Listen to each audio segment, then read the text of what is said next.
Swiggity switty. They're going to hear me say it again. There go them titties. We are all here for episode 22 of the Bluegrass Race Hub, joined as usual by the HMFIC, Jason Collins. This time joined by the Black Alex, the voice of Bridgeport, sometimes on Flow Racing. You've heard him a million times. I know you have. He's the world's most famous commentator. So let's get into it. All right, guys, we are going to jump into a recap from last week from Darlington, the opening week of the playoffs. We'll jump off with the trucks first. Pretty good race. Not a lot of crazy cautions. We had your self spins here and there. To be expected with Darlington, you're going to have guys banging the wall here and there. But ultimately, Sean Kaiser, how I'm going to say it every time. Don't care. I'm going to say it all three ways every single time. Came home with the victory in that 24 truck. He was actually pretty dominating. He led 49 laps, which obviously being there at the right time. Jonah Colbert, who finished 8th, actually led 60 laps.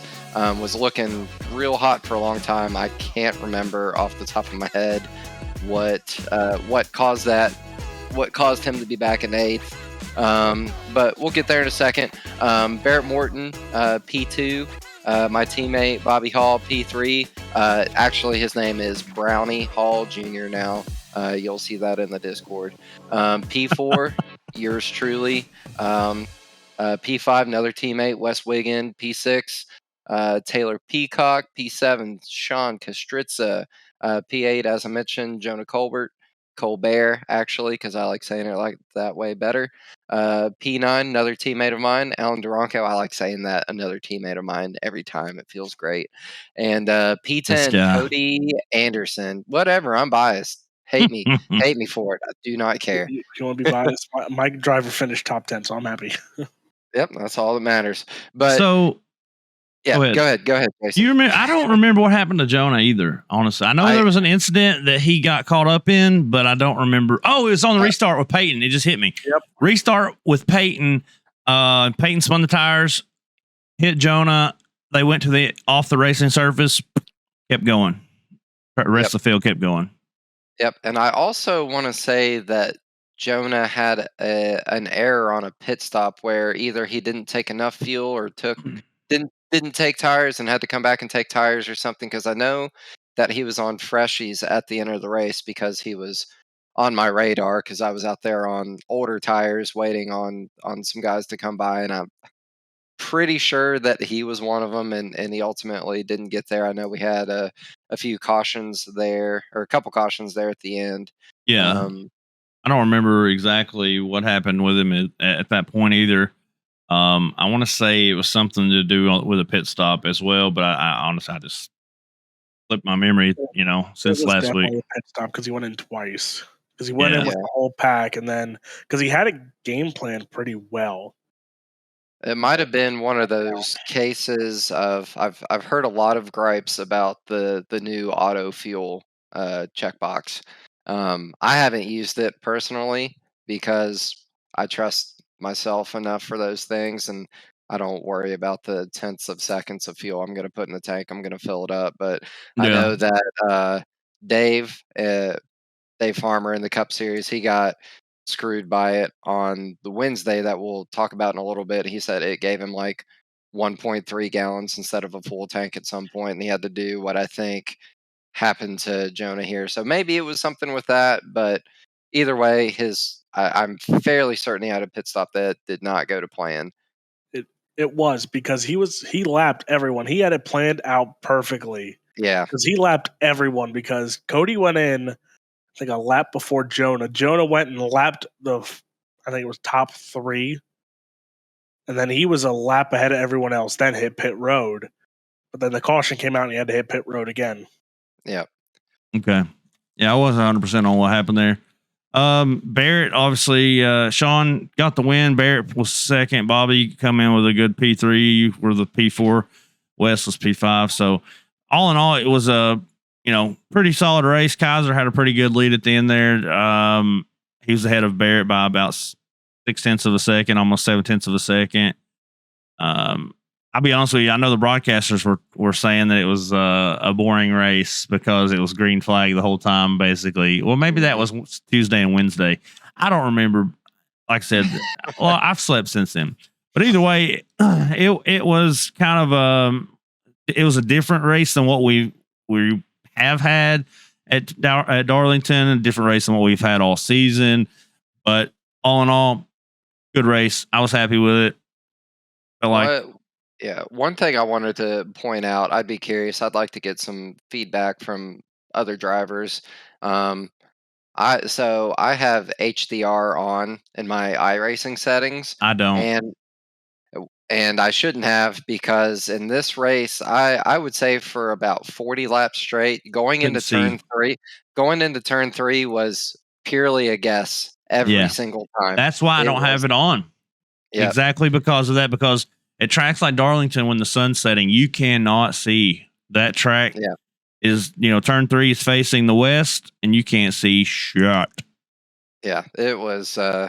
It cost me a couple spots at a certain point in the race, which I still had a good finish, but it was just, especially if you go in there side by side with somebody, like it's sketchy. You're guessing where they're going to be. You're guessing where your break point is. It's damn near impossible. I can't believe I didn't have something worse happen. So, Mr. Robinson, you were there, right? You were spotting? Yeah. What do you remember from Darlington and the trucks specifically? Anything stick out to you besides your driver's 10th place finish? That messed up pit stop, pretty much. I'll be honest. That was Jonah's race to lose. Even with that mess up, that was Jonah's race to lose. Mm-hmm. That man had pit strategy down to a T, and then kind of screwed up and cost him a win. Yeah, he was looking pretty bad fast. No lie. The Xfinity series. What do we remember about the Xfinity series?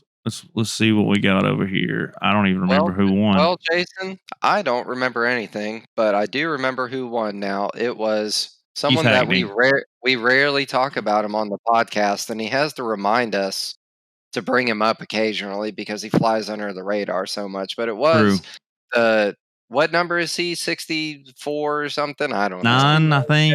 Yeah, maybe. I don't know. Something like that. 69K. I do want to say Keith did get the win. Radburn was P2, Lancaster was P3, Kostritza was P4, Grenier was P5, Hensley was P6, Michael Robinson was P7, Alex Penn was P8, Scott Fritz was P9, Justin Ray was P10. So I will say this: Radburn didn't get the pole this week. James Silvers actually got the pole, but Radburn started on the outside, which gave him a better shot into turn 1. Because starting on the outside, going into Darlington turn 1, for whatever reason, it's just better if you're on the outside. You get a better. I started on the pole and I got obliterated, which also you told me I disappeared and it scared the hell out of me. But yeah, there's that. But outside is killer. Yeah, outside line, man, is just the way to go when it comes to Darlington turn 1. And Radburn got that outside, and I thought he was going to never look back. And we had an early caution, and then we had green flag to the stage. It was wild, dude. I do remember that. There was one early caution, and then green flag run, and then we had a late or something. I can't remember. What was it? We either had a late caution or a caution right after the stage. I can't remember. One of those two happened. Either way. Hackney dominated with 122 laps led. Radburn couldn't quite get to him at the end there. He got marred up and kind of got held back a little bit. But Radburn was coming, dude. He was coming like nobody's business. He was moving through the field very, very fast, picking drivers off left and right, and just ultimately couldn't get it done. Adam Lancaster had the fastest lap of the race. Looks like on lap 35, he went a 30.185. So Adam had a good run. Kostritza had a really good run with the P4. Matt coming in with the P5 again. Like I said, those guys put up a really good race. It was a race that played into Matt's hands really well, but go ahead. I just wanted to give Matt a special shout out. I think this is like 3 or 4 weeks in a row where he's earned at least one clean driver between Xfinity and Cup Series, Oh yeah, that's and what's up. which makes perfect sense for how Matt drives and his disposition on the track. And it's nice to see a guy set his sights on something because he's mentioned it to me before during Cup races, where if he's not in Xfinity, he kind of started halfway through the season. So his goal is every week, if I pay $10 and I'll get my $10 back for that clean driver, and still having top 5 finishes like this, super impressive. Yeah, I mean that's what it boils down to. Is you just gotta have good, clean finishes, and Matt's the epitome of a driver that does that week in and week out. Yeah, so like I was saying, if you want to run a clean race like Matt, that's the epitome of a clean driver. The guy does such a good job week in and week out. Obviously, it pays off for him. He, $10 he doesn't have to pay for the next week, and um, at the end of the day, it's always good to have drivers that stay clean and can finish with 0Xs. Like track like Darlington finishing with a 0X. I know he wasn't the only one.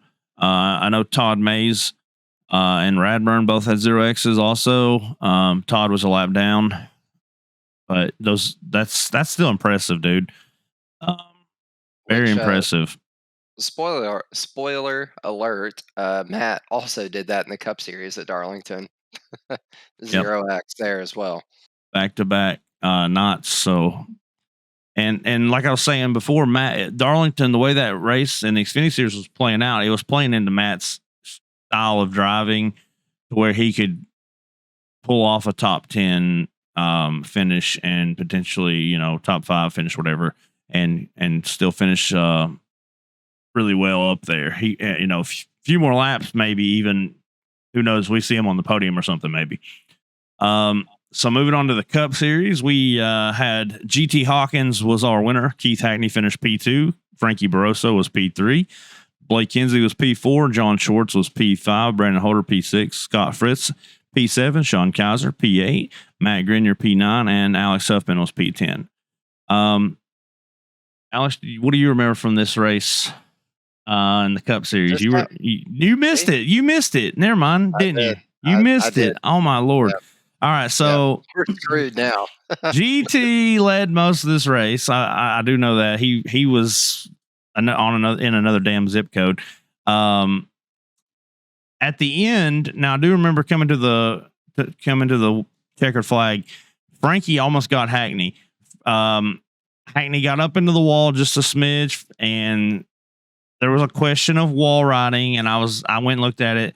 He didn't wall ride. He went up and he hit the wall and actually slowed him down, and he only ended up beating Frankie by 100th of a second or something like that. It was pretty crazy. 100th exactly. Yeah, and it was a impressive ride for sure to watch. But the main story here is that GT was just in another zip code. The dude led 120 freaking laps out of 188. Keith led 8, Frankie led 28, Hensley led 5, Schwartz led 9, Holder led 10. Fritz got 1 in there. Matt had 2. Huffman looked good. Let me tell you, I will say this about Huffman. Huffman looked really good last week until he got loose. Or I can't remember exactly. He ended up falling back. I know Mikey Neal had a bad week. He was struggled. He had something happen between him and I think Sean Kaiser going into the pits. I think Kaiser might have doored him going into the pits, and then Kaiser ended up making the pit, and Mikey was about to overshoot it, and at the last second turns in and he hits Bridges as he's coming into the pits and destroyed his car. And I had to tell Mikey, hey, because he was like talking about quitting at this point. He was like, just take my last 6 races and put them towards next season. And I was like, whoa, you're not out of it yet, bro. You can't just give up like that. One race doesn't define how this is going to go. You've got a pretty solid cushion in points, which let me take a look at that real quick. I mean, especially with Talladega coming up, anything can happen. He said, I'm just going to get wrecked out at Talladega. I'm like, well, you don't know that. First of all, if you race smart and, you're only 4 points outside the cutoff right now. The cutoff is Mills and Kostritza. Both are tied for 2042. So you're looking at a scenario where you're only four spots out. Go get you some stage points, finish in the top, whatever, and or hell, try to win the race. Try to win the damn thing. And knowing Mikey, he probably will try to win it. He's pretty solid at plate tracks. He's a talented driver. He has good strategy. I mean, way crazier things have happened, which we'll talk about in a little bit. Look, who was the wise guy to put the first 2 cutoff races being super speedways? No, the first 2 cutoffs weren't. What do you mean? Like, and the the first cutoff. What was the final race of the season of the regular season? Oh, that was Daytona. What's the first cutoff race? Dega. So, but Daytona's not technically a cutoff race. It's just the last race of the regular season. No, we're just getting into semantics. I'm just getting really confused on Healy right now because my shit is so out of focus. I'm watching his hands right now. It's all good. I'm just, I don't know. Honestly, I don't remember when we were making the schedule. I just wanted to put Daytona as the last race of the regular season, and then I thought it would be cool to have Talladega also be the cutoff of the first round. So, like I said during a broadcast, I said make it a bookend. Put Daytona at the first race of the season and bookend it at the end of the race. Well, the problem with that is you get a bunch of guys that want to sign up for super speedway stuff, and then when they don't do well that first race, guess what? They don't show up ever again. So, but here's the thing: we've already done that. You see the chaos that it happens on that final race when you have your final 4. Yeah. Where, let's be honest, just like in NASCAR, it's Phoenix or when it was Homestead, it was like if you had the fastest car, you won. You put at Daytona where anyone can win, guess what? A top 5 could make you the champion. A top 10 could make you the champion. Or heck, if you're the last car surviving, it could make you the champion. Unlike some of these other tracks where it's like, okay, if you know how to drive it, you win. Well, that's what we're going for, though, is we don't want the last race to be a super speedway by any means. We want the champion to be decided by who can outrun the other people and drive it better than the other people. That's why we have Phoenix as the last race this season. And then next season, Homestead, we moved it to Homestead next season. Thank God. I miss when NASCAR ran Homestead as the final. Homestead is fantastic, and that was an excellent choice by you, Jason. So I like it a lot better than Phoenix. But yeah, I appreciate that, Alex. For sure, we needed to switch it up. We've done Phoenix for 2 seasons in a row as the championship race, so it's time to switch it up. So we went ahead and put Homestead as the championship race for next season. But back to the Darlington race, these guys are battling it out. Like I said, Mikey's really not that far out of the points. He's only 4 points away from the cutoff.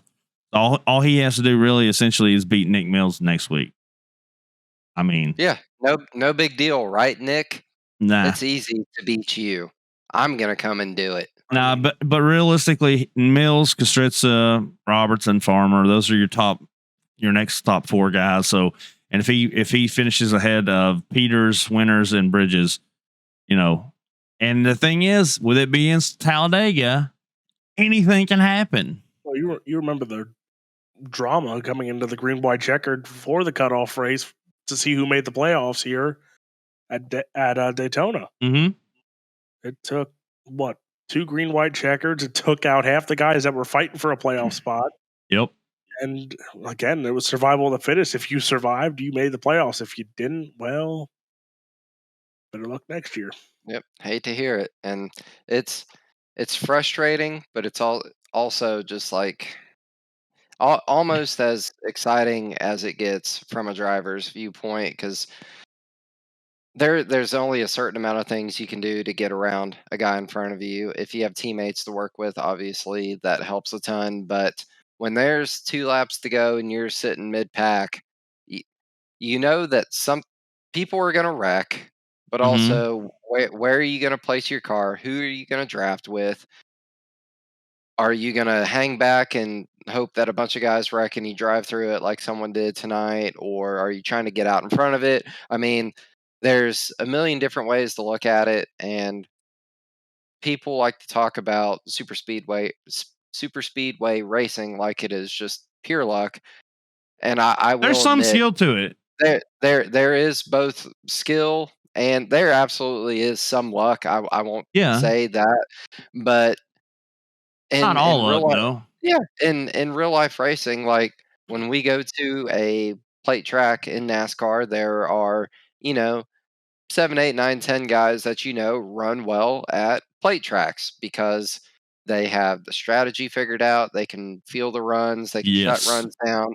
It's more than just going fast at all times. There's I I just hate to hear guys just say it's pure luck because it's not. No, it's really Like, not. I'll dog on super speedways a lot. Honestly, I am, because I don't like. I mean, I know it's not just a crapshoot completely. That there is some skill into it, and you can see the guys who have been practicing and doing super speedway money races, like Ed Osborne, for instance, first time winner a couple weeks ago at the Daytona cutoff race. That guy knew what he was doing because he knew he needed to be up front and he needed to stay ahead of all the wrecks that were going to happen behind him. And he was managing the flow from the low to the top side. There's different things. You got to pick the run up. There's a run on the top. You got to move up, pick that run up, and be quick enough to move back down to the bottom. And there's just a lot that goes into it. There's more than just complete luck that falls into it. So a guy like Mikey, for instance, who does know how to run these tracks, he knows what he needs to do to win next week. I look for him to probably pull it off if he can, not have equipment malfunctions like he did in the truck series at Daytona a couple weeks ago. well, I guess we got Jason's pick for the Cup Series race, so we can go ahead and put that down, right, Mikey? That's your pick. I don't know yet. We'll see. We'll figure it out. Oh, so what you just said doesn't really even mean anything. We'll I come mean, I'm back just to it. saying he's a guy that knows what he's doing at those type of tracks, but also, hell, he may not even show up this week. I don't know. Oh, he's I showing hope up. he will. I mean, I hope he's I'm- not going to quit over something like that. First of all, I hope that he would stick it out just for the simple fact that the league needs to keep car count, obviously, throughout the entirety of the playoffs. We don't want to lose any drivers. So hopefully he'll stick it out just for the simple fact that we need to keep the car count up. But you never know. I mean, you really don't. Anything is possible, as Kevin Garnett once said. That's true. And leading up until we get to Talladega in the Cup Series, if you want to let's take a look at the points right now. GT is your points leader, followed by Brandon Holder, followed by Keith Hackney, followed by John Schwartz. Alex Huffman sits in that 5th spot, and that's followed by Jonathan Atkins in 6th. Matt Grenier and James Silvers are tied for 7th. David Farmer is not, tied with Brandon Robertson. John Kostritza moved up 4 spots with his finish last week. Nick Mills dropped 3. He's in 11th at the moment, tied with Kostritza. Mikey fell 6 positions with his finish last week to 13th. Peters is 14th. Winters is 15th. And then Bridges is 16th. So those guys they're looking for something magical to happen at Daytona. They want to have a good stage run and a good finish at the stage, and they want to be able to potentially win the race or, at least finish well in the race. Yep, and I can't overstate how important stage points are, because it seems not that important, but that can absolutely make you or break you. In my first season in Bluegrass, I ended up in the Final Four purely because of playoff points in that last, or stage points in the last cutoff race. Those it's damn near as important as your finish in the race. So do not discount that. I'm sure there will be guys strategizing purely for stage points, and then everything else after that is just a bonus. So it adds another dimension to the super speedway stuff. So let me just clarify. I have not added the bonus points to the truck series. I've got people messaging me, people making posts about it. I have not added the bonus points yet because we are recording this podcast at the moment. So I have not therefore gotten a chance to get around to adding the bonus points because we're trying to create this other avenue. He's trying to create shit. We're trying to create this other avenue of entertainment for you all, and you all can't wait till after we get done with this podcast for me to post it. All right, my rant's done. Sorry. I mean, anything you put the three of us in is entertainment to begin with. I don't know about that. It's something. A driver and a race control and an announcer. You tell me how entertaining this is going to end. It's basically a Fox Sports booth at this point. It really is anymore. All right, so I guess that will roll us. I just want to be Gunther Steiner. Do not fuck smash my door. All right. Jason Tony Stewart. It's fine. God. All right, so I guess that's going to move us on over into our truck race tonight. This was a hell of a race. It was mind-blowing. It was something we've never seen before. It was another first for Bluegrass. It was a first for our winner, Brian Terry, pulled out the dub tonight. What do you guys think about it? Go ahead, give us your insights. I don't even know who Brian Terry is. Who's this guy that won? Who is this Brian Terry fella? Who finished second? Let's get to that. I'm real talk though, which this is my third season. Brian's been here for 74 seasons. He runs all three series. He's probably started, I don't know, 400 races or something, whatever. The Kyle Busch of starts, as Matt Grenier said. I've had my run-ins with him. I like Brian. I think he's a good dude, and you have that in racing. Mm-hmm. And it's just cool to see the guy win a race. He shows up 3 nights a week. Yep. Nobody else does that, and especially as a guy, and not knocking him, but not necessarily in contention super often. But it's guys like him that make this league, because you can't go out there with 8 guys racing, and I'm not going to assume what Brian thinks going into races, but I'm sure that he is aware, like, if we go to a road course, like, he knows that he's probably not the guy, but he doesn't bitch about it. He doesn't whine about it. He doesn't say how much the track sucks, Alex Huffman. He shows up and he runs his laps and he grinds out whatever he's going to grind out. And it's awesome. And to finally see it pay off for him, it's just like with Ed, like there wasn't anybody that wasn't happy for him. Even like my buddy Dave, him and Brian had run-ins like the past 3 weeks or whatever. Mm-hmm. They got over it.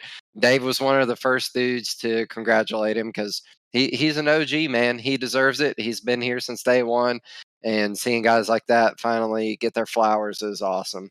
And the thing is, you want to know how many starts it took for him to get that first win? I shudder to think, but I know that. All right, let me give you a real honest guess. So we're how many seasons deep in Cup? 6. So 6 Cup seasons, and then what? Been there since every one of the truck. How many? So 4 in truck. 4 in truck. And oh my God, I think 1 Xfinity or 1.5 Xfinity, maybe. Shit. I mean, it's I can't remember. He's ran some Xfinity here and there, but he's not stuck it with Xfinity like he has this season. It's like 21 times. I don't know, probably like 350 races. That's a little high. He's got 188 total starts, so it took him until his 188th start to get a win. He has 188 starts, and Scott Fritz has 177 starts. So Fritz was battling with him there for a while to have that top spot. Do you want to know what his win percentage is? I would love to hear it. Oh, it took it away. 0.005. That's his win percentage. Hey, Hey, It's all that matters is more than zero. it's more than zero, Brian. That's all that matters. So, congrats We're- to Brian on a stellar finish tonight. Go ahead, Alex. I don't want to talk about it. Oh, I think you I was should talking talk to about it him. now. I wasn't talking to you. I was talking to the other No, Alex. I was going to be happy about it, but I want to hear how pissed off you are that he won. I Tell don't us about talk it. about Yeah, So that's give what us I thought. give us your insights. You were riding shotgun with Cody Anderson coming out of 4 to the checkered. And what transpired? What did you see happen? I don't want to talk about it. Well, buddy, this There is a was- there was- podcast, there and was you a- better get to talking. This is what we're supposed to be doing is talking, and it's what this is all about. So give us. Look. Let's just put it this way: if you were in the Discord channel and there was a radioactive, Cody Anderson would be on the radioactive for the final lap of that race until we looked at the replay, and then it was like, oh, wait. Oh, if I could only have heard what he was probably just teeing off on poor old Brian. To be fair, from where I was sitting in the blimp at that point, I was watching the leaders and I saw what happened to Cody. I was like, "Oh my God, Brian was not going to be tonight. He's gonna win this race at all costs," kind of thing. But then, like instantly, like what happened? I was like, "There's no way he could have hit him that hard for that to happen." Which ultimately, upon review, the voice of Flow will tell us. Look, we give and take. I don't care. The radioactive would be priceless because Cody was live. I don't know on YouTube or what, but he like stopped the stream. He stopped the stream and then let it loose. And then he's like, "Well, what do you see?" And I'm like, "Wine." Gotta go look. I went from like 15 different angles. I'm like, I gotta be confirming this one here because it's like if I see something that Jason did, I'm gonna get all over Jason real quick on this. Mm-hmm. I've been in that position. It's fun. Well, I wouldn't say fun, but as a spotter, when something happens to your guy, and you immediately think, "Oh, he got his shit dumped," and everyone's flying off the handle, and then after the race, you're like, "Oh, no one can be mad at all." No, it's difficult. It's a hard pill to swallow, man. Now, if we want to talk about some fun stuff, when Jeremy Vaughn went airborne, we talked about it after the race. I literally sat there and I said to Cody, I go, "Car high." He goes, "There's no car high." I'm like, "No, car high, like car airborne high." It's up there. It's up above you. Which, if I'm not mistaken, he went directly from the air to the pits. Like he never came back down on track. No, he came back down. He was on the side. He was on his side. Yeah, he came on his side. He was talking about it earlier. He did come back down, but it was on it. He didn't land on his wheels. But his race, he wouldn't have had anything left in the truck at that point. That truck was destroyed. But going back to drop a truck from 400 feet. Yeah, really. But going back to the finish with Brian Terry between Brian and Cody, what we're referencing, since Alex couldn't seem to get it out there, was that Alex Robinson, the voice of Bridgeport, he couldn't seem to get it out. Was there was net code? Racing, I can't say that. Like iRacing tells us, we cannot say that. Oh, you can't say net code. I can't say it. Oh, okay. Like I get yelled at on broadcast when I say it, so it's like can't touch that. Well, we had a little issue. There was several feet of room between the trucks, was there not? When we went back and looked at it, yes, I can confirm that. There was a gap. There was a gap. Obligations.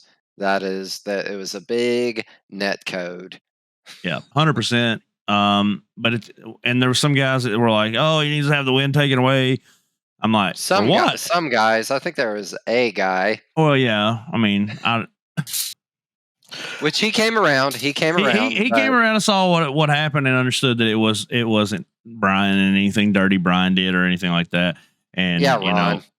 Know, and I wasn't going to call him out by name, but yeah, Ron Morris.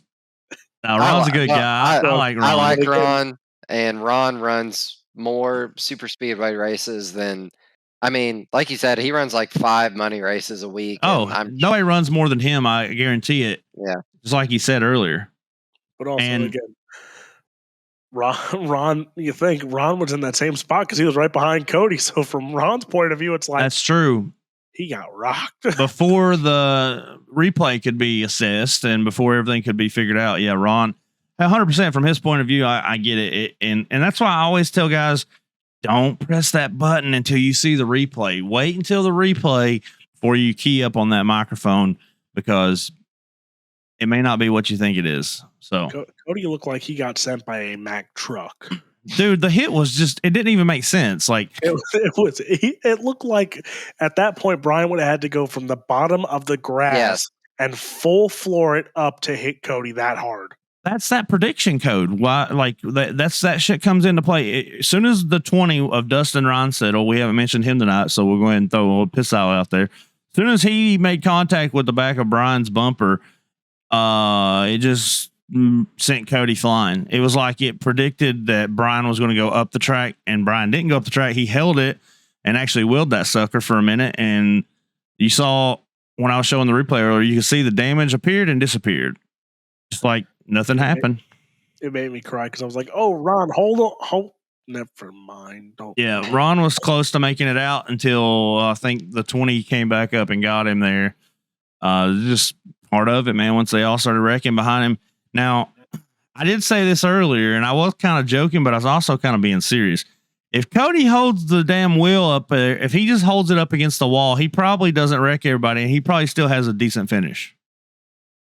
Oh, right. He'll love hearing that. Oh, I'm sure he will. He's probably going to hate me for saying it, but let's just be realistic. Yep. If he just kept it, kept his wheel straight and let it hit the wall, he probably still has a decent finish. I mean, I know hindsight's 20/20, and I'm not bitching at him or anything like that. I'm just pointing out the obvious of the fact that if he keeps his wheel straight, hits the wall, loses, maybe, I don't know, so many spots. Possibly Ron could have got around Brian there potentially. Maybe somebody behind Ron gets a run and bumps him and pushes it. I don't know. I'm just speculating, but I'm going to say the word. I'm going to steal the word right out of Cody's mouth. You're not my dad. Yeah, exactly. Yeah.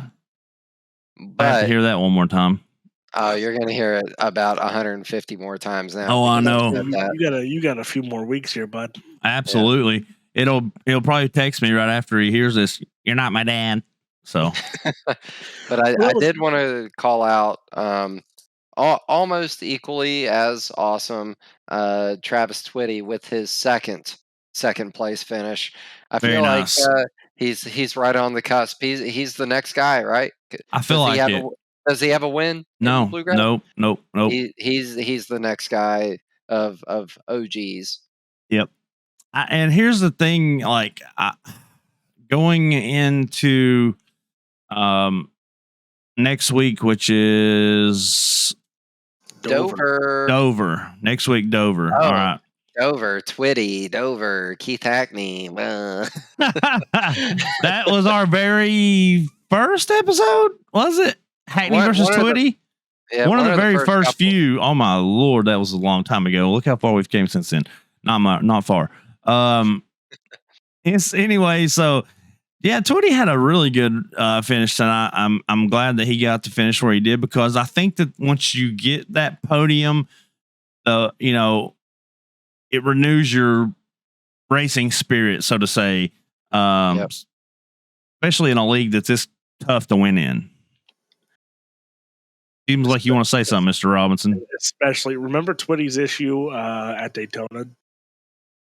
Twitty was running fantastic at Daytona, and then car got killed. I don't remember. It was coming down to that finish line when Ed won it, and when Twitty got turned, and everyone went to Twitty's YouTube channel to see what he had to say after he got turned, getting pushed for the lead. Yes, I didn't go to the channel or nothing. Twitty was subdued. Like, he didn't really say much. I have a feeling the Discord I think his Discord was like the Discord tonight of Radioactive. Would have been very entertaining to listen to. But I'd wager his stream is always fun to listen to. Look, if you've never seen that man's rig, like, you need to watch his YouTube channel and look at this man's rig. Yeah, High Side Hustlers. If you haven't seen it, guys, it's an amazing setup. It's a Prolate chassis. that he's cut into a sim racing rig. It's flat out awesome. High Side Hustler Motorsports, if you haven't checked it out already. And it's got a bunch of nice Holly stickers in it instead of Edelbrock shit. It's now High Side Hustler Motorsports and Twitty Racing. It has both on there. So, and they even do a little American Truck Simulator if you ever want to check it out. And then you want to make sure you also check out Dub Print, which is Twitty's brothers apparel printing company. Dub Print does some really good shit over there. Really good work. If you haven't seen their most recent stuff, I implore you to go check it out. If anything, just go check out Twitty's rig. It's phenomenal. That's a big word for you. Implore. Right? Yeah. I get paid to talk, but I don't use those big words. I can't help it. I got a pretty good sized vocabulary sometimes. Yeah, you think you do, buddy. Just because you pay for a big education doesn't mean you got that big of a vocabulary. I didn't say I paid for anything. What are you talking? Don't assume about me. Don't assume his gender. Don't assume my gender. I remember the paper you had to write before you could join me on a broadcast. What? Oh, no, I was taking chemistry. I was taking chemistry. No, that was different. Chemistry test. Yep, chemistry midterm. Yeah. All right. Well, we've got... Totally sidetracked. Yeah, we'll get into NASCAR back to later. Trucks at Talladega. We got to finish this up. We haven't finished this up yet. All right. What other tales to tell do we have here? Well, our finished results was besides Brian and Twitty on the top 2 spots of the podium, you had Peyton Hubbard coming in with a P3. Ed comes in with a P4. I know it's not a win, but it's still P4 is not bad. Good job, Ed. Worthington with a P5 coming from 16th to 5th. Oh my, yeah, that was insane. Alan Duranco came out P6. Michael Cole was P7. Bobby Hall was P8. Sean Kaiser was P9. And George Gibbs pulled out a top 10 finish. That's probably his first one of the season, I'm assuming. I'm not 100%. Let's see. George Gibbs. That's his second top 10 of the season, looks like. So way to go, George. Good job, buddy. Which also, I know you called out Dan had that big run. Allen also did that. They were 16th and 15th before the final wreck and finished 5th and 6th. So that might have, I don't know the points, how it could have shaken out, but I feel like that could have saved at least one of them from. 100%. It had to. Let me go back and look at that real quick because let's see, Dan only finished. I just saw this. Yeah, Dan only finished 2 points ahead of Lucas. All right. Yeah. They're all tied. There's like 5 guys tied for 8th, right? Well, that's because of the reset. I have to fix. Okay, I haven't added bonuses. But here's how it would have been if we didn't already do the points and everything. So Hubbard was 1, Kaiser's 2nd, Morton's 3rd, Colbert dropped to 4th, Bobby's 5th, Duranco 6th, tied with you for 6th. Peacock is tied with Wiggin for 8th. Ed is 10th. 11th is Worthington, and 12th is Lucas. Now, Lucas and Sean actually tied for the final cutoff position. But because there's a rule in the rule book that says that Bluegrass iRacing will use the best finish of the most recent race as the tiebreaker. It says use the best finish of the most recent race as the tiebreaker.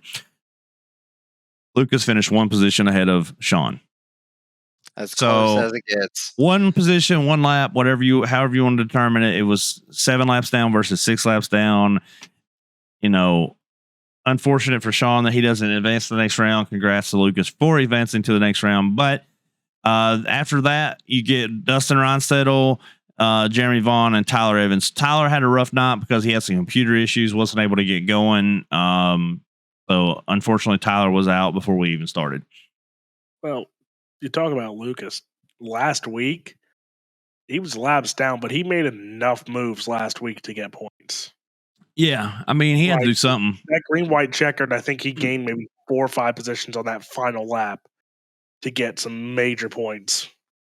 Yeah, he had to have improved his standings a little bit. He knew what was at stake. He knew that, you know, coming into this round, he was behind the 8-ball, so to speak, because of the penalty he incurred at Daytona. He finished 12th last week, so that helped him a lot. Plus, I don't think Sean was there last week, so that might have. No, Sean was there. Was he? Yeah, Sean finished P9 last week, I think, or something like that. I have to double check on that, but I'm pretty sure he finished. No, he finished P7. Sorry, P7. Yeah. So again, I think last week, just because Lucas could have packed it up. Like Lucas had enough issues last week that he could have packed it up and just said, "I'm done for the night." Mm-hmm. But that final restart, he made enough moves to keep it close for tonight. Which, again, I think the rest of the season is going to be fun because now it's more strategy wise. Like we saw that last week, pit strategy has become kingpin of the series. It's like not just how you drive, pit strategy. Mikey won on pit strategy. Twitty's won top 3 this year. I think it was at Kansas. Heck, the top 3 at Kansas ran out at the line. That's true. Because pit strategy is running king now. We gonna find out. Well, but Twitty finished it. He finished, and I think that was in the Cup Series, wasn't it? Where he finished, something like that. Yeah, I think it was Cup Series. It was that one week I was here for all 3 races, and all 3 races it came down to who was going to push fuel.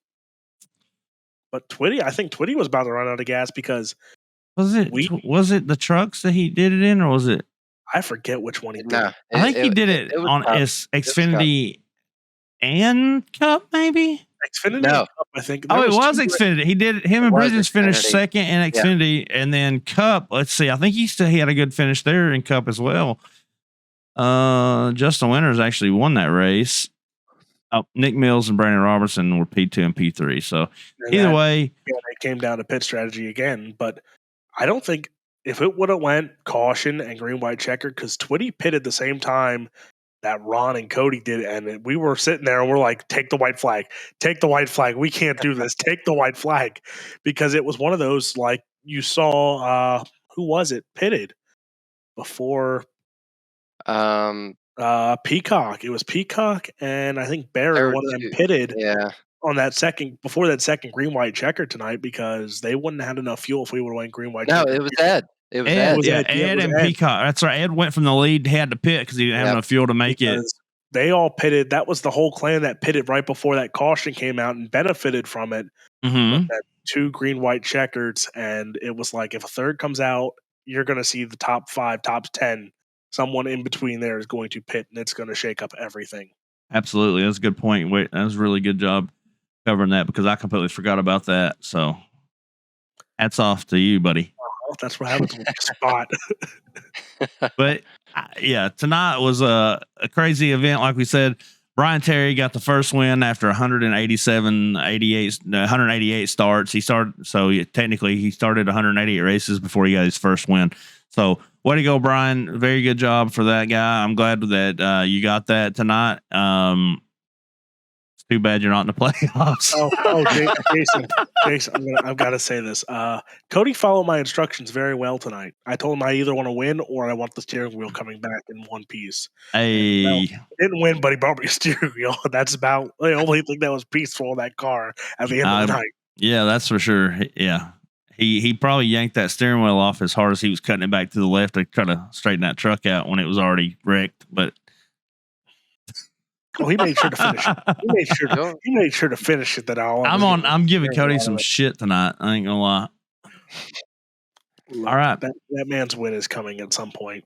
So he'll be in the mix. Yeah, he's another one. He got it coming around for sure. But as of right now, you're looking at Worthington West, Barrett, Bobby, Allen, Taylor, Ed. Ed's still in the mix for the playoffs, boys. Congrats to Ed on making it to the second round. Kaiser, Healy, Hubbard, and Colbert are your top 4, though. So technically, I got to add the rest of the bonus points and all that still. So once those get added, everything will shift around a little bit. But as of right now, those are your guys. So, but Jason, you're forgetting one interesting battle. Now with that win, mm-hmm. Cody and Brian are going to be battling for that butt kicker because that's a tie now. They are tied for the butt That's a kicker. tie. And I remember Cody's like, "Well, I'm first for the butt kicker," and then I looked at the points after night, and I'm like, "Not anymore." Well, Not now. That's another good point. And Twitty's not far behind. And that's another thing too. Yeah, Twitty, he was only like 7 points out prior to this race. So I know he's probably happy that he's back in the running for something, because he was talking about it earlier when I was on the phone with him today about not being in the Mixon Cup and Xfinity. I was like, well, don't give up just yet. You still got some races left. You know what I'm saying? I got to ask Jason from the admin booth, how'd you like that finish of the stage tonight, going 3 freaking wide? I was like, boys, it's just a stage. It's literally just a stage. Look, like I'm it telling takes you, back to what Alex said about stage points. Even with these guys at the top 3, I think weren't even in playoff points. But again, it shows how important stage points is to them, even while they're not in playoff points. Bro, you're not lying. Alex, what was you saying? that's what I was getting back to, is how with the margins as small as they are at this point, stage points are damn near as important as your race finish. Mhm. And if you give no credence to stage points, you're not making the final 4. You're just not. Period. Top 3 were definitely not playoff drivers. That was Cody Anderson, David Brackett, and Cody Verrill. Then Sean Kaiser and Ed Osborne and Jeremy Vaughn finished 4, 5, and 6. Those were your first playoff runners. And then you had Brian, Fernando, then Peacock and Worthington to round out the top 10. So we did have a little shakeup. There was an early collision on the backstretch that happened that ended up separating the 2 packs.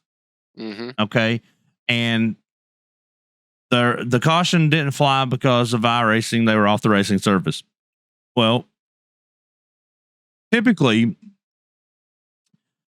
at a track like that where we know that the caution probably isn't going to be thrown, I would try to intervene and throw a caution, try to keep the pack together or keep everybody from getting wrecked or whatever, et cetera, right? But since we had some people say something about it before, I didn't throw the yellow, which is typically how I've always done it in the past, until this season. Whenever I would see, okay, well, that should be a caution, because people always ask, why do you not? You have it in the rule book. It says that, you can throw a caution if you need to. Well, that's because the reason I hadn't done it before, the reason I had, kept it the way it was and just let iRacing do it all, is because anytime you touch the flag, it seems like somebody is complaining about it or bitching about it, whatever you want to say. And so we just didn't throw it tonight, just for that reason. It's a double-edged sword. Daytona, we had the same issue. We had 6 cars get into it at Daytona. No caution came out, and there were some people that were pissed. Mm-hmm. But it was like, oh well, give and take. But again, it happens again tonight. And I thought Derek Puckett was going to come hire a hitman for you, because his night ended before it got started. Well, and he goes, no caution. And we're in the Discord, and I'm like, guess not. No, guess well, here's not. the thing. I'm like, to Cody, I'm like, you keep going until the caution comes out at this point. Just drive.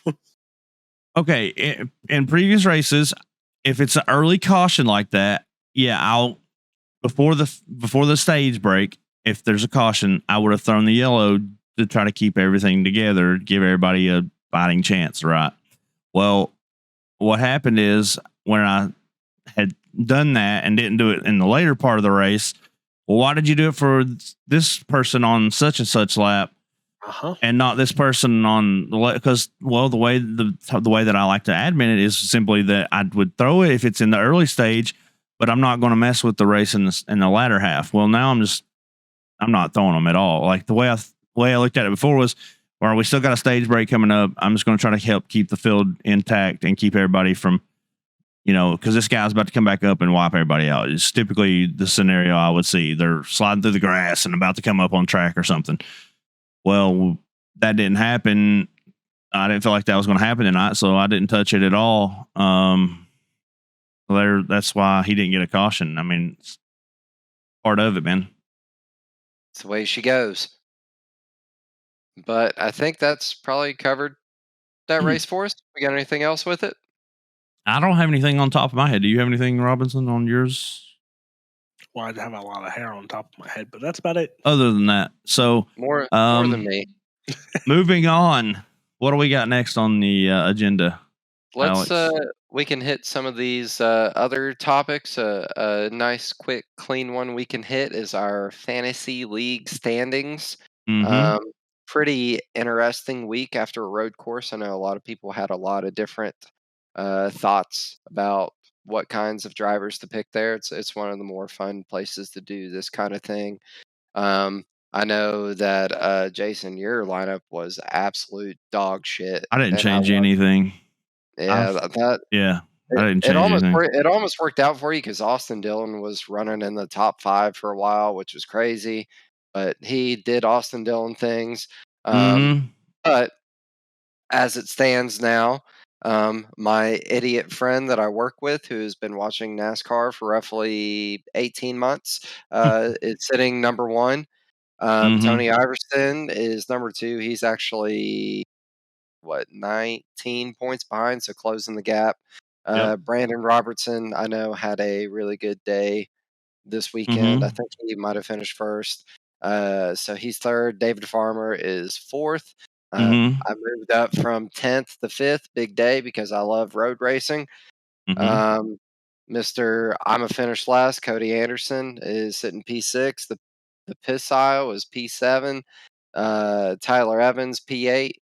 My brother-in-law, Dookie Shoes, is Mhm. P9. Brandon Holder, P10. Jason down to P11. Scoot Fruits, Long season. Scoot Fruits, his favorite thing to be called, is P12. Ron Morris, P13. Brian Terry, P14. I forget who the dirty old man is every time, but he doesn't give a shit about that because he won tonight. Yep. GT Hawkins, P15, and my new favorite name in the league, Nick Mills. Mills Insurance and Barbecue is sitting dead fucking last. Nick Mills picked Bubba to win. Yeah. I don't know. I don't remember who he had in his lineup, but Jason, I just know it's a long you had season. Bubba in your lineup too, buddy. So Look. it's a long season. You better pick. Yeah, you had Bubba in your lineup. Also, it's a long season. Oh, I didn't. He was in the garage from the week before. He was in there from the week before. You said it's a long I season. didn't even do any of the picks. I missed it. I missed it. I missed all of it. It is a long season. But you didn't do this week. My quick 2 bits. No, I didn't do this week, but I'm not worried about it because it's a long season. So my quick 2 bits. Bristol Dirt's coming up. Pick Jonathan Davenport to win. He's been on rails. Jonathan Davenport has the. I don't care if it was late models or not. Jonathan Davenport has the most wins on Bristol Dirt. So we're going to go with the $1 Million Man, the $2 Million Man. Sorry, of Superman. What team is he going to drive for? He's going to run colleague's car. Cool. He's not going to finish in the top 10, and I'll put $10 on it. Buddy, you're underestimating a guy who knows how to drive. $10. $10. Alex. He's dead serious right now. $10. Alex versus Alex. It's $10, bro. Buddy, my announcer salary doesn't pay that much. I'll freaking cover the $10 for you. Fuck it. Because here's and I don't doubt that he's a super talented dirt driver, but you could say that about Jordan Taylor. True. Listen, you can say that about Kimi Räikkönen. They said that about Stuart Friesen in the trucks, and he didn't do crap. You listen here. You leave Stewie alone. I get to see Stewie like 3 times this year. Go ahead and talk shit about Jordan Taylor. I'm about to barbecue your ass. Everyone wanted to say Jordan Taylor was going to win that last night. It's like I wasn't going to say he's going to win, but people actually he was fast. He was fast all day. I didn't pick anybody. Fast all day. But these guys, when you have guys like that come in, they don't understand how these NASCAR drivers way heavier. Cars are way heavier, and they beat on each other way more and shit. Well, yeah, it's a dirt late model guy that drives heavy freaking cars on dirt and has driven. Honestly, if you want to talk about a guy who's had the most hours on Bristol Dirt, though. What difference does it make, bro? Who's had the most hours in a cup car? Actually, it does matter. Who's had the most hours in a cup car? Doesn't matter. You put a cup guy in a dirt truck. Listen here, you They're put a dirt driving tire on a they're dirt driving track. cup cars. They're driving cup cars. They're not driving fucking late models. I'll put a frickin' bang banger on the track and it drives just like a cup car does on. No, it doesn't. Bang Banger's front wheel drive. Come on. No, buddy. We got 4-wheel drives up here. I don't know what you're talking Oh about. my god. Those aren't allowed at my track. I'm gonna say we got like 10 kinds of bang bangers. I'm telling you, he's not finishing in the top 10. He's just not gonna. He's just not gonna. Top 10 for $10. Listen, Ain't happening. Listen here. I'm No one believed that the listening. freaking Black Rifle coffee car was going to do anything at Daytona too. That's Daytona though, bro. Oh, and it's Bristol Dirt.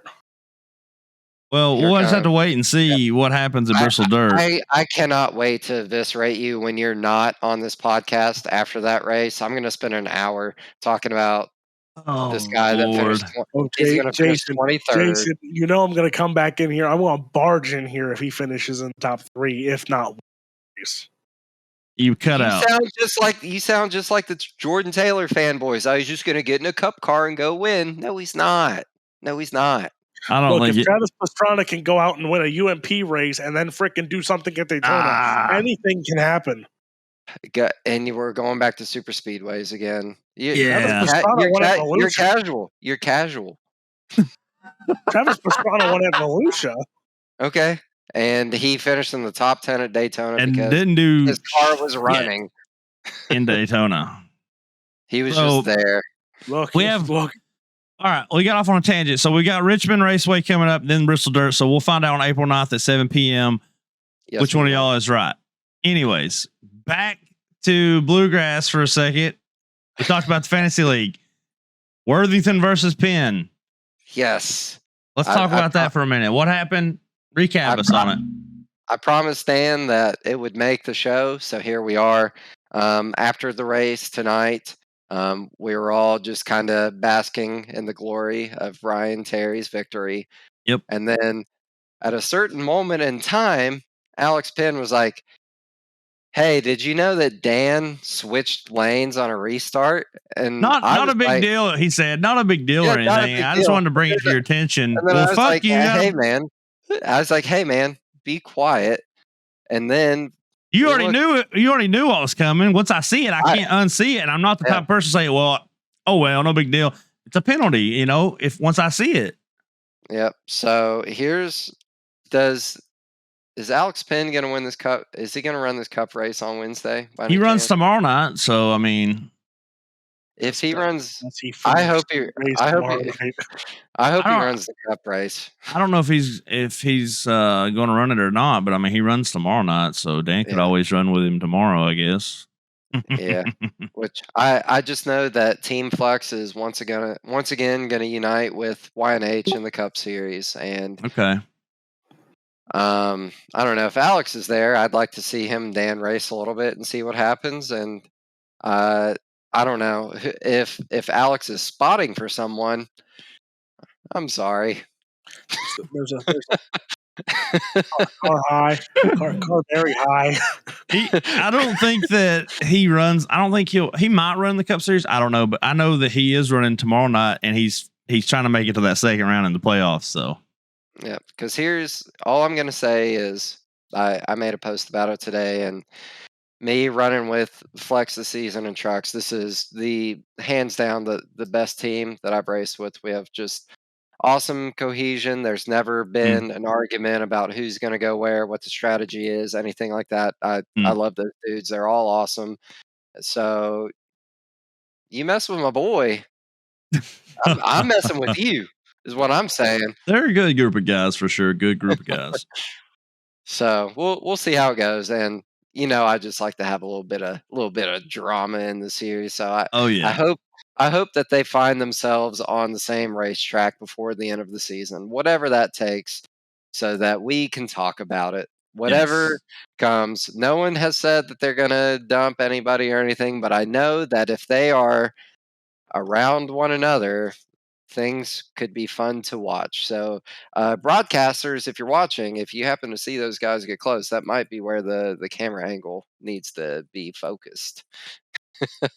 Also, I wanted to point this out because it was brought to my attention earlier tonight. Then I completely forgot about it. Apparently, there's no setup for the Roval for the trucks.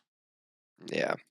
So that's something that could potentially be a problem for us in the what? Yeah, we gotta figure it out because I'm gonna have to start practicing here Second soon. round two, yeah. So Yeah. round 2, we got the Roval. That's not next week, but the week after for our truck guys. And everybody. I don't know what that's something I'm gonna have to see what we got going with that. For whatever reason they removed that setup, and I don't know why. So I guess we'll either have to find a setup for it somehow, or we might just have to replace the whole damn track. I don't know. We ain't replacing shit. I've been looking for. I've never raced I this race in at a Super NASCAR. Speedway. Holy shit. Okay, sure. I guess. I don't know. No, here's- we'll have to. We get a setup Let's add for some it. more drama. We Maybe get a we'll have setup for it first-time this winner. week. Because But speaking of new tracks, I think what we're about to talk about is I'm doing a big segue right now because I have to pee. All right. So I believe we were talking about some things to come. Next season schedule. I went ahead and put that out the other day. I think that it turned out to be pretty solid schedule. Go ahead and give a rundown on it. Daytona, Talladega, Chicagoland Coliseum will be our 4 exhibition and recruiting races starting on May the 10th. We will start season 7 on, actually, I think May the 10th is for the Cup Series, so I'm not sure. What would that be? The 7th, May the 7th for the trucks would be our recruiting race. May the 8th. Sorry, the May the 8th will be our first recruiting race for the trucks. May the 9th for the Xfinity. Then May the 10th for Cup, and then the season will start on June 5th for trucks, June 6th for Xfinity, and then June 7th for Cup. And we'll be at Auto Club, then Vegas, Pocono, Kansas, then Michigan, Bristol Dirt, Chicago Street Course making a come into the lineup situation there thing. Make a come into the lineup. Making a come into the lineup situation. That's what it is. Making one of those. Richmond, Iowa, Sonoma, Charlotte, North Wilkesboro, Nashville Superspeedway, Daytona. Then back to the playoffs, we got New Hampshire, Talladega, Bristol Oval, not Bristol Dirt, Bristol Oval, Charlotte Roval for the second time, Darlington, Martinsville, and Homestead will be our championship race. That'll be in November. End of October. Yeah, October 30th for truck, October Halloween for Xfinity. That'll be an interesting show. And then November 1st for the Cup Series. So if you guys are interested in getting signed up for next season, we'll be doing signups here probably the next week. It'll probably be in the next week. We'll have signups started and start doing charters for current drivers. If you want to renew your charter and keep the same number, you need to do so before I do open registration. Once I do open registration, numbers are no longer secured. If your number is not already secured at that point, you'll potentially lose that number. If you don't care what number you want, or even if you make it into the series, then don't worry about securing your charter. But the whole purpose of the charters is to put value into them. We want people to renew them each season based on the value that they see in this sport that we have, in this league, in this esports series that we're putting on. And those charters are meant to, keep you wanting to come back and keep the same numbers and stuff like that. And I'm going to be pushing really, really hard this season on the recruiting front. So it's a very highly likely situation that you may lose that number if you don't secure it when the time opens. So, and there will be a deadline on all this stuff as well. We're trying to, I want to make this way more professional and make sure that everything is done by a certain time and stuff like that. And also another thing I want to talk about real quick is the website, bluegrassiracing.com. It's currently under construction, but it is live. It is active. You can go and look at our under construction section if you want to. We got some pictures up. I did put some pictures up there and linked our social media, but still waiting on somebody. to help That's me out. That's me. We'll get there. But before we get on anything else, just for the schedule you've put together, there's Mhm. nothing I'm looking forward to more than post-race fights after Martinsville to decide the championship for. My For this God. week? For this No, season or next season? for next season. We have it this season too. Is it Martinsville? Oh my God, I didn't even realize. Holy shit. Yeah, it's gonna be Martinsville is the last race to decide the championship for this season and next season. Well, on that note, I'm excited for it this season too, because I'm probably gonna be a part of it. I would say you're probably right. Why isn't New Atlanta on the schedule? Is my question. Because it It's sucks. New Atlanta. That's my answer. Yeah. You leave my plate tracks alone. Plate tracks. We've Is that a got new plenty dirt of plate term? tracks, man. All right. You have two, So- right? Or Yeah, that's plenty. That's enough. So I guess that takes us on into our pick segment, correct? Picks for not trucks. We didn't get to do Sorry, that. already missed that one. Xfinity Sorry, and Brian. I picked Brian. Yeah. My ass. Let's see. Let's get these Xfinity fellas pulled up here. And I'm just going to go ahead and say that. I already know what you're gonna say. What? You're gonna say Radburn. No, I don't think he's. No? I don't think he can get the monkey off his back, dude. I don't think he can. He's just stuck with it. I think it's a permanently attached monkey now. Like he just is not digging this number 3.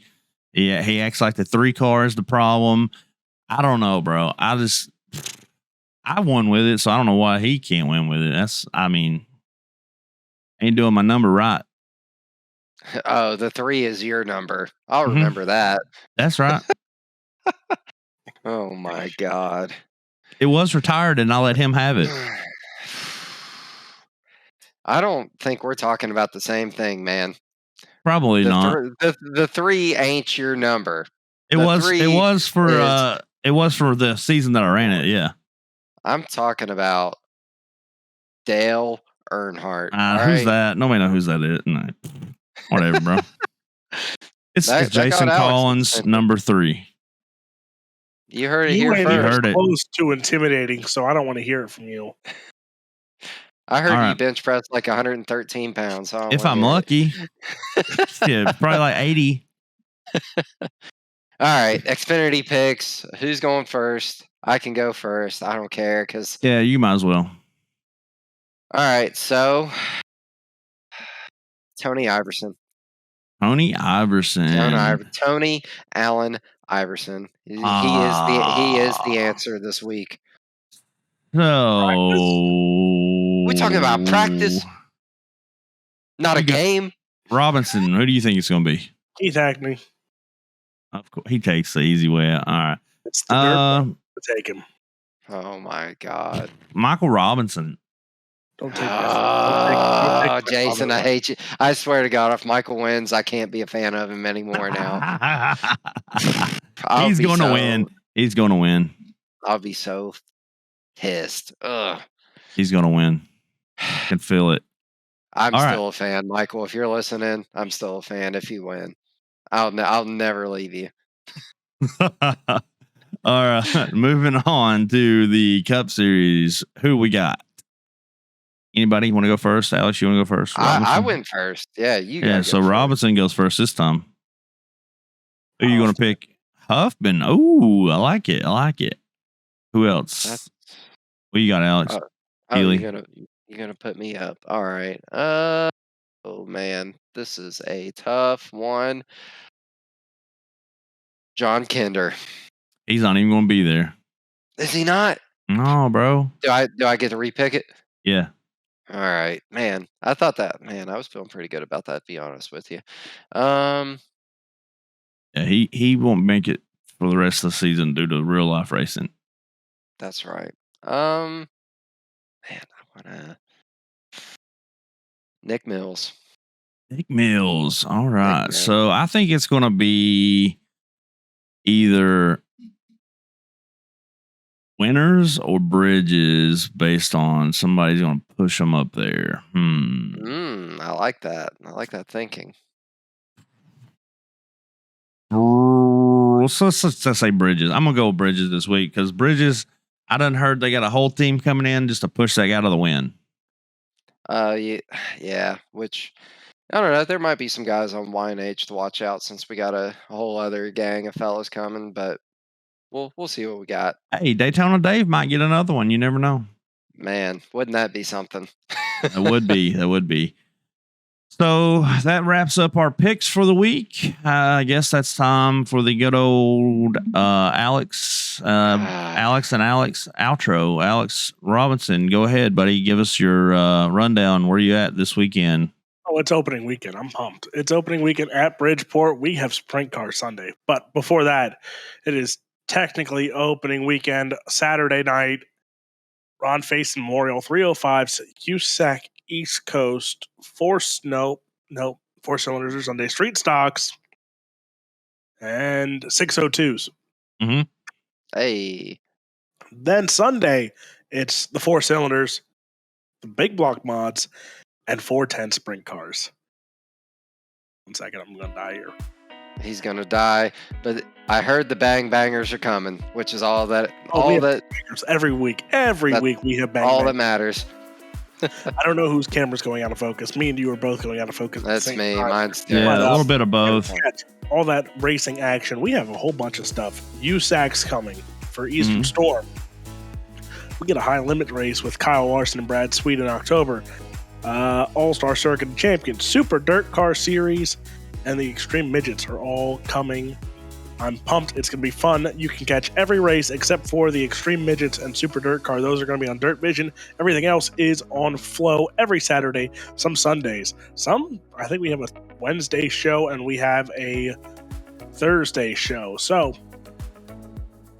and if you can't watch it the night of, we have replays all the Flow. So I will be on Flow every single week. You get to see this lovely face. Get used to it because I ain't going anywhere anytime soon. I just wish that I didn't know anything about race cars because Extreme Midgets would mean something very different. And I would like to watch that too. Oh, God. But with that said, Extreme Midgets and all, it's time to give a shout out to our lovely, wonderful, spectacular sponsors, starting with the Kinder Performance Group. John Kinder, as Jason said, will not be with us for the rest of the season, even though I tried to pick him to win this race. He's doing real life racing, and he supports this league in real life. So if you can, go give his Facebook page a like. Go you need check a him cart? out. That's your man. That is the Dirt Cart man. Holler at ya boy.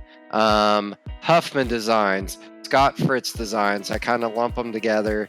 Maybe they're rivals, maybe they're friends.